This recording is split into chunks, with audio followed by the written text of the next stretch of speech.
আমি আমার বক্তব্যে বলেছি যে আগামী দিনে রাজনীতি হবে পজিটিভ রাজনীতি এবং সকল দলেই পজিটিভলি অগ্রসর হবেন, এটা আমরা আশা করি।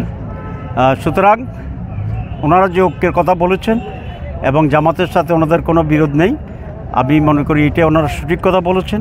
এবং আমরা রিপিট করতে চাই যে বিএনপি সহ এখন যারা রাজনীতি করছে, Islamic, secular, leftist, rightist, centric, right to the left, left to the right, যত ধরনের রাজনৈতিক দল আছে সকলের সাথে আমরা সুসম্পর্ক বজায় রাখার চেষ্টা করছি, ইন্টারেকশন করছি এবং এই পজিটিভ ধারাকে আমরা এগিয়ে নিয়ে যাব।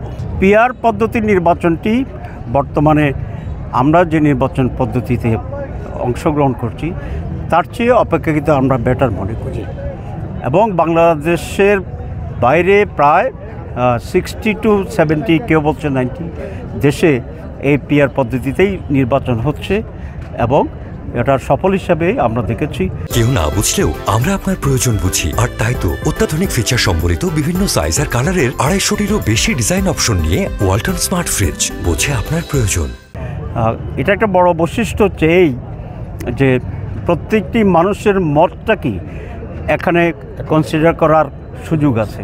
যেমন একটি কনস্টিটিউয়েন্সিতে এক লোক 50,000 ভোট পেল, আরেকজন 49,900 ভোট পাইল, তো ডিক্লেয়ার কাকে করি আমরা 50,000 যাকে আছে, শুধু 49,900 এটা এখানে জিরো হয়ে যায়, কোনো গুরুত্ব থাকে না। দ্বিকক্ষ বিশিষ্ট পার্লামেন্টের ইস্যু যেটা আছে সেটাও সবাই ঐক্যমত হলে বিবেচনা আনা যেতে পারে।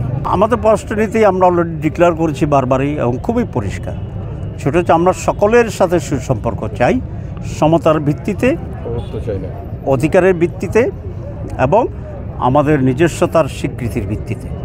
আমরা কাউকেই সুপিরিয়র মনে করি না, কাউকে ইনফিরিয়র মনে করি না। আমরা প্রত্যেকটি দেশেই তার নিজস্ব স্টাইলে স্বাধীন সার্বভৌম পরিচালিত হবে।